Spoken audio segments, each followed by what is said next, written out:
এও কালটা কিছুদিন ও যুবক গো শোনে না, ও বাবজি ভাইরা শোনে না, ও তরুণ তোমরা মনে মনে করো আমি মরব না, আমার মনে হয় মরণ হবে না, কিন্তু যুবক তুমি কি খবর নিয়ে দেখো, খবরে কত যুবক চলে গেল, কত তরুণ চলে গেল। এই দেখেন কয়েকদিন আগের ঘটনা, কয়েকদিন আগে, এক সপ্তাহ হয় নাই, আমার 4 চাকা আপনার সামনে দিয়ে ওভারটেক করলো একটা গাড়ি, মোটর সাইকেল নিয়ে একজন তরুণ যুবক, 20 থেকে 22 বছরের যুবক, হয়তো নতুন বিবাহ করেছে, নতুন মোটর সাইকেল শ্বশুর দিয়েছে। এত সুন্দর যুবক, কিন্তু আপনার কি বলবো বাবা, ওভারটেক করে যেতে গিয়ে লরির চাকায় পড়ে গেল, 500 মিটার লরির তাকে টানতে টানতে নিয়ে চলে গেল, মোটর সাইকেল ধরে পড়ে গেল, আর ওই যুবকের লাশটা 2 টায়ারের মিডিল পয়েন্টে ঢুকে গেল, এমন ভাবে পিছে ঢুকে গেল, 500 মিটার টানতে টানতে লরিতে নিয়ে চলে গেল, তার শরীর থেকে মাংসের টুকরো টুকরো হয়ে যায়, খাসির মাংস গরুর মাংস যেমন পিচ পিচ হয়ে যায়, ওরকম করে আপনার আমার শরীরটাকে রক্ত থেকে আপনার মাংস গলা টুকরো টুকরো হয়ে গিয়ে 34 নম্বর জাতীয় সড়কে পিষে গেল। ও যুবক, কেন এখনো আল্লাহ চিনলে না, এখনো নবী চিনলে না, এখনো রসুল চিনলে না, এখনো কোরআন চিনলে না, এখনো মসজিদ চিনলে না। ও যুবক, তুমি নামাজ পড়ো, তুমি রোজা করো, তুমি জিকির করো, তুমি কোরআন তেলাওয়াত করো, তুমি ব্যবসা বাণিজ্য করো, তুমি চাকরি করো, তুমি বিদেশে কর্ম করো, রুজির মালিক আল্লাহ। জোরে বলুন কে? একটু চিলিয়ে বলুন। আল্লাহ বলে, বান্দা আমি হলাম রুজির মালিক, তুমি মনে মনে করো আমি না কাটলে খেতে পাবো না, না কেরালা গেলে খেতে পাবো না, তুমি মনে করো আমি বোম্বে না গেলে খেতে পাবো না, কিন্তু শোনো গো যুবক, তুমি যতই খাটো, আল্লাহ যদি মনে করে তোকে খেতে দেব না, আল্লাহ বলছে তোকে খেতে দেব না, তুমি খেতে পাবা না, তোমার খাবার হবে না। কেন? রুজির মালিক আল্লাহ। আল্লাহ নিজেই বলেছেন, ইন্নাল্লাহা ইয়ারযুকু মান ইয়াশাউ বিগাইরি হিসাব। আল্লাহ বলেন রুজির মালিক আমি যাকে রুজি দেব সে রুজি পাবে, হাজার মেহনত করলেও তুমি রুজি কিন্তু পাবা না। হাজার চেষ্টা করলেও যদি আল্লাহ তোমার কপালে রুজি না লিখে রাখে, তুমি রুজি তোমার মিলবে না, কোনদিন মিলবে না। কিন্তু রুজির মালিক কে? একটু জোরে বলুন কে? আল্লাহ রুজির মালিক। তাই আমি আপনাদেরকে বলবো মুসলমান গো, আজকে দুনিয়ার পরিস্থিতি বড় খারাপ, দুনিয়ার পরিকাঠামো বড় খারাপ। আজকে মুসলমান গো, আজকে আপনারা খবরের পেপারে দেখছেন, আজকে ইন্টারনেটের পেপার ইন্টারনেটে দেখছেন, আজকে কত রকম কিসে দেখছেন, কিন্তু বলুন তো মুসলমানদের অবস্থা খারাপ না ভালো? আল্লাহ আমাদেরকে সাহায্য করবে।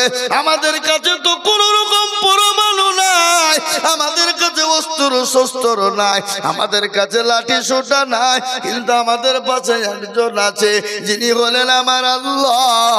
আল্লাহ নিজেই বলেছেন, হাক্কান আলাইনা নাসরুল মুমিনিন। ও বান্দা, তোমরা আমার হয়ে যাও, মুমিন হয়ে যাবা, আমি আল্লাহ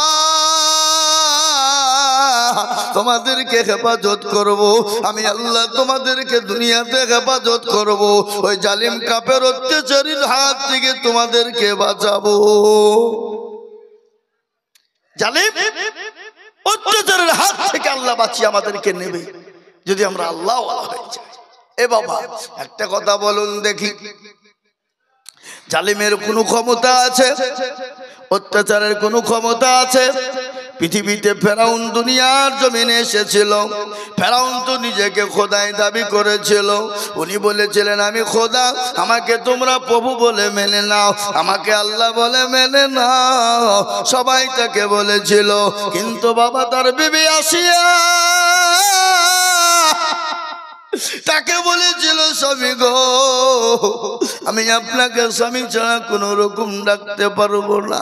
সবাই আপনাকে বাবু বলে মেনে নিতে পারে, সবাই আপনাকে খোদা বলে মেনে নিতে পারে, কিন্তু আমি আপনাকে স্বামী ছাড়া চিনতে পারবো না। আমি তাকেই প্রভু বলবো, তাকে আল্লাহ বলে ডাকবো। বলে কাকে?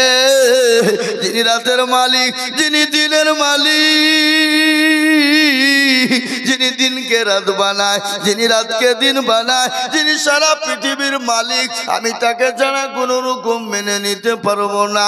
ফেরাউন বলেছিল জল্লাদের দলেরা আমার বিবি আসিয়াকে মারো মারো, যতক্ষণ পর্যন্ত আমাকে চিনতে না পারবে, আমাকে না চিনতে পারবে, আমাকে খোদা বলে না মানবে, ততক্ষণ পর্যন্ত মারো। ও মুসলমান গো, ফেরাউনের বিবি আসিয়াকে এত অত্যাচার করা হয়েছিল, তিনি তো নারী দেহু, নরম দেহু,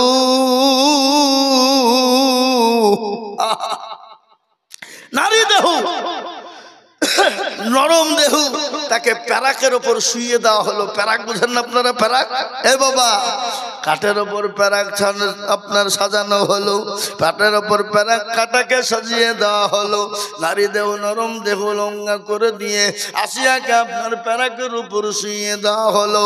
পেটে বুকের ওপর দিয়ে পাথর সাজিয়ে দেওয়া হলো, আর একটা একটা করে পাথর, একটা একটা করে প্যারাক ওই আসিয়ার শরীরে ঢুকে যায়, ক্ষত বিক্ষত হয়ে যায়, শরীর দিয়ে রক্তর ভূমকানি হয়ে যায়।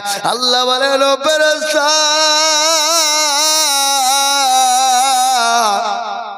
আমি আমার আসিয়ার উপর আমি এত খুশি হয়ে গেছি, সে মৃত্যুর আগ পর্যন্ত আমার 8টা জান্নাতের দরজা তার সামনে খুলে দাও, সে জানে জান্নাতের 8টা দরজা জানে দেখতে পায়। সুবহানাল্লাহ বলো।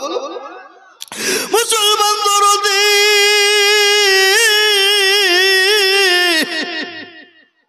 আজকে মুসলমানদের উপরে এক এক করে অত্যাচার হয় না? ফেরাউনের জামানার দিকে মুসলমানদের উপর অত্যাচার হয়েছে, মুসলমানদের উপর জুলুম হয়েছে, মুসলমানদের উপর ইসলামের উপর অত্যাচার হয়েছে, মুসলমানদের দিনের উপর অত্যাচার হয়েছে। আবু জেহেল পর্যন্ত নমরুদ দিকে নিয়ে যত আপনার বেঈমান এসেছিল, ইসলামের তারা শত্রুতা করে গেছে, কিন্তু ইসলামকে তারা ঠেকাইতে পারেনি। কেন পারেনি জানেন? সত্য কোনোদিন চাপা থাকতে পারে না, সত্য কোনোদিন চেপে রাখতে পারবে না। আজ আমি আপনাদেরকে বলি বাবা, বিশ্ব নবী যখন মক্কার জমিনে কলেমার দাওয়াত দেওয়ার জন্য মানুষের কাছে কাছে গেল, মানুষের দুয়ারে দুয়ারে যাবে বাবা, কিন্তু কাফের আবু জেহেলের লোকেরা অত্যাচার শুরু করে দিল, নবীকে মেরে দিবে, নবীকে শেষ করে দেবে। কিন্তু বলুন তো মারনেওয়ালা কে?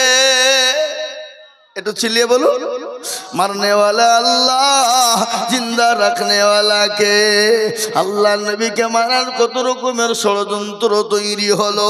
আবু জেহেল গ্রামে ঢোল পিটে দিয়ে বলল, কে আছো গো? আজকে মুহাম্মদ সাল্লাল্লাহু আলাইহি ওয়াসাল্লামের ধর্মকে মুছে দিতে হবে, মুসলমানদেরকে শেষ করে দিতে হবে, আল্লাহ নবী মুহাম্মদকে হত্যা করে ফেলতে হবে। কে পারবা বলো?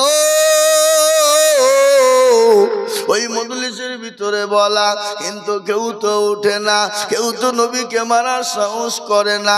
আবু জেহেল অর্ডার দিয়ে বলল, শোনো, আল্লাহ নবী মুহাম্মদকে যে মেরে দিতে পারবে, যার গর্দানটা উড়িয়ে দিতে পারবে, তাকে 100টা উট দেওয়া হবে, সুন্দর রমণীর সঙ্গে বিয়ে দেওয়া হবে, এবং খালি তাই নয়, এবং তার হাতে মক্কার রাজত্বটা তুলে দেওয়া হবে। কে বললে এটা? ওদের দলের লিডার। লিডার কে? আবু জেহেল। এই কথা যখন বলা, সকলের মনে কিন্তু কুলুকুলু শুরু হয়ে গেল। আর আমি যদি ওই মুহাম্মদের গর্দানটা কেটে আনতে পারতাম, নাউজুবিল্লাহ, তাহলে আজকে আমি উটের মালিক হয়ে যেতাম, রাজদরবার পেয়ে যেতাম, এবং সুন্দরী রমণীকে আমি বিয়ে করতাম। ও বাবা বলুন তো, কার মন চায় না সুন্দরী রমণীকে বিয়ে করতে? জোরে বলুন, মন চায় না? চায় না? জোরে বলুন। সুন্দরী রমণীকে কার না বিয়ে করতে মন চায়? ও মুসলমান, দরদি কান করে শোনেনি, কিন্তু মজলিসের ভিতরে কেউ তো উঠে না, মোহাম্মদকে মারার জন্য কেউ খাড়া হয় না। কেন? তারাও বুঝতে পেরেছে আমরা যদি মোহাম্মদকে মারতে যাই আমাদের গর্দান ফিরবে, এ গ্যারান্টি কিন্তু না। কেন? তাদেরও ভয় আছে, আছে না নাই? জোরে বলুন, ভয় আছে না নাই? আজকে আমি আপনাদেরকে বলি, আজকে ভারতবর্ষের জমিনে যারা আজকে বলছে মুসলমানদেরকে ধোব না, মুসলমানদেরকে হত্যা করে দিব, মুসলমানদের মাদ্রাসা মসজিদ ভেঙে দিব, কোরআনকে পুড়িয়ে দেব, মুসলমানকে দেশ তাড়া করব, কিন্তু তাদেরও ভিতরে ভয় আছে না নাই? জোরে বলুন, তাদের ভিতরে ভয় নাই। কেন? তারা জানে সমুদ্র দেখেছো কিন্তু সমুদ্রের গভীরতা মাপনি, মুসলমানকে দেখেছো কিন্তু মুসলমানের আসল চেহারা দেখনি। বলে কেন কেন কেন? ইংরেজকে ভারতবর্ষ থেকে দাঁড়িয়েছিল, জোরে বলুন, কারা?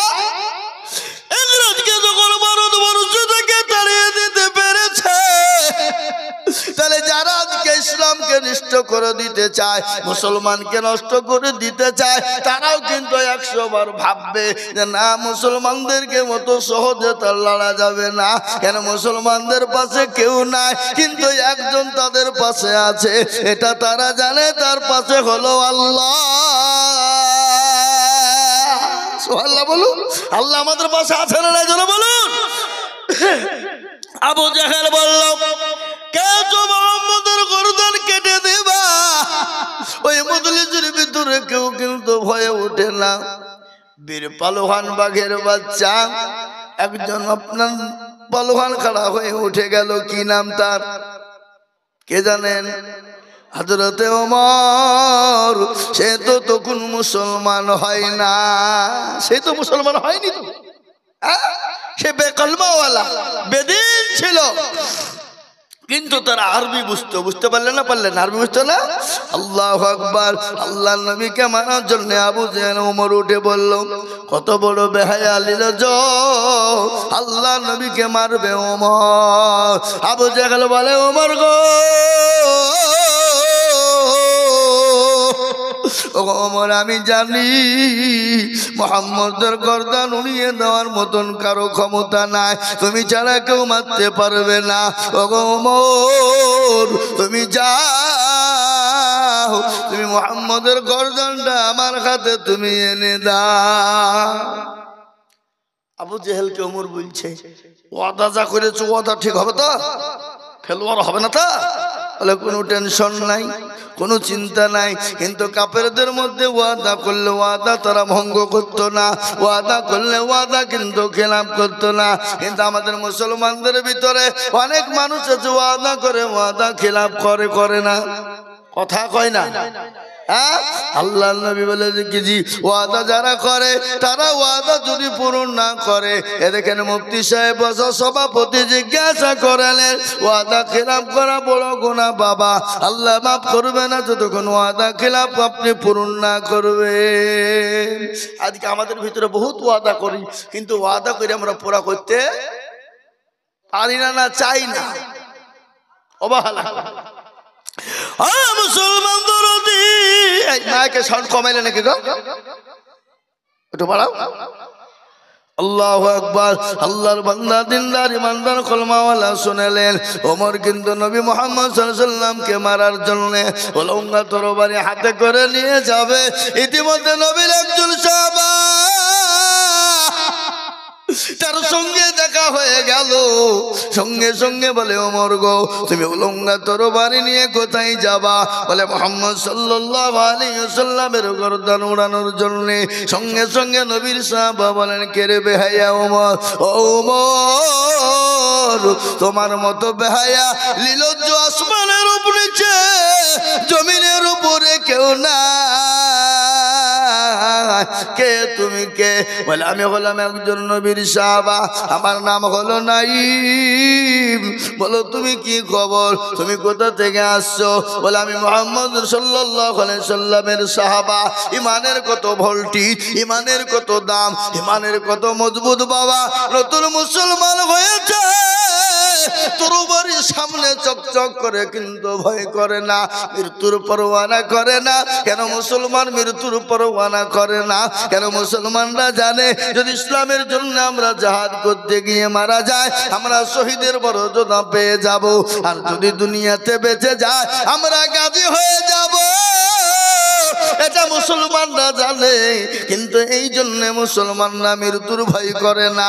ও মুসলমান গো, নাইমকে বলে না, নাইম বলে ওমরকে, ও ওমর গো, তোমার মতো বেগায়া লীলজ্জ পৃথিবীর জমিনে না। বলে কেন? বলে ওই লোকটি তো বড় ভালো মানুষ, ওই মানুষটি তো বড় ভালো মানুষ, ও তো কোনোদিন কারো কোনো ক্ষতি করে না, কোনোদিন কাউকে জোরদস্তি করে না, কোনোদিন কারো সামনে মিথ্যা বলে না, কোনোদিন কাউকে গালি কোনোদিন দেয় না, কোনোদিন কাউকে একটা চার পর্যন্ত মারে না। ও মুসলমান, পৃথিবীর মধ্যে একজনই ছিলেন 63 বছর বেঁচে ছিলেন, জীবনেও কোনোদিন মিথ্যা কথা বলেনি, জীবনেও কোনোদিন কাউকে গালি দেয়নি, জীবনেও কোনোদিন কারো সঙ্গে খারাপ ব্যবহার করেননি। তিনি হলেন কে? একটু চিলিয়ে বলুন তো দেখি ভাই, কে তিনি? আর হুজুর বলুন। তিনি হলেন রাসূল। ওমরকে ডাক দিয়ে নাই, মানে ওমর রে, তুমি কেন মুহাম্মদ সাল্লাল্লাহু আলাইহি সাল্লামকে মারবা? তোমার মতো ভাইয়া কেউ নাই। ওমর তরবারি বের করে বলছে নাইম রে, আমি বুঝতে পেরেছি তুমি মুহাম্মদের লোক, আগে তোমার গর্দানটাকে উড়িয়ে দেব। ওমরের সামনে নাইম বলে, ওমর, আমার হাতে আল্লাহ কম শক্তি দেয় নাই, আমিও তোমাকে ছেড়ে দেব না। তুমি আমার নবীকে মারবা, আমাকে মারবা, ও না, আমি তোমাকে ছেড়ে দেব না। দুজনের সঙ্গে লড়াই শুরু হয়ে গেল। নাইম বলে, ওমর, আমাকে মারবা, আমার নবীকে মারবা, তার আগে তোমার বাড়ির খবর নাও। বলে বাড়ির খবর কি হয়েছে? বলে তোমার বিবি, তোমার বোন ফাতেমা আর তোমার ভগ্নিপতি শাহিদ, তারা নবীর হাতে গা দিয়ে কলমাওয়ালা হয়ে গেছে। সুবহানাল্লাহ বলুন। কলমাওয়ালা হয়ে গেছে। খবরটা নিয়ে দেখো। ওমর বলছে হতে পারে না। বলে না, হতে পারে না, খবর নিয়ে দেখো। বাড়িতে কাছে গিয়ে দেখছে গুনগুন গুনগুন গুনগুন গুনগুন গুনগুন শব্দ। বাবা, কিসের শব্দ? জোরে বলুন, কিসের? আর এখন আমাদের বাড়িতে গেলে কিসের শব্দ বাবা? এখন আমাদের বাড়িতে গেলে কোরআন পড়া তো দূরের কথা, এখন আমাদের মোবাইলের শব্দ পাওয়া যায়। জোরে বলুন, ঠিক না? এখন নিজে এত বড় মোবাইল রাখছে, আর বাড়িতেও ছেলে মেয়ে বিবি বাচ্চার হাতে তুলে দিয়ে যাচ্ছে। যাচ্ছে না? আর এই বড় মোবাইলের কারণেই তো আজকে আমাদের সমাজটা নষ্ট হয়ে গেল। কি বলছেন আপনারা বলুন? আপনাদের দেশে মনে হয়নি নাকি? এই দেশে হয়নি এখনো? এই দেশে শুরু হয়েছে। এ বাবা, বড় অ্যান্ড্রয়েড মোবাইল। স্বামী দেখছে কেরালায়, স্বামী দেখছে বোম্বাই, মহারাষ্ট্রের বিবি বড় মোবাইল নিয়ে পরকীয়া প্রেম করতে ব্যস্ত। বাবা, স্বামী ফোন করে করে পায় না। বিবি বলছে কি ব্যাপার? স্বামী কিছুক্ষণ পরে ফোন পেল। বলে কি ব্যাপার, এত ব্যস্ত কেন? কার সঙ্গে কথা বলছিলি? আল্লাহু আকবার। বলে আমার মায়ের সঙ্গে কথা বলছিলাম, আমার বাপের সঙ্গে কথা বলছিলাম। প্রেমিকাও বাপ বানিয়ে দেয়। কথা কয় না?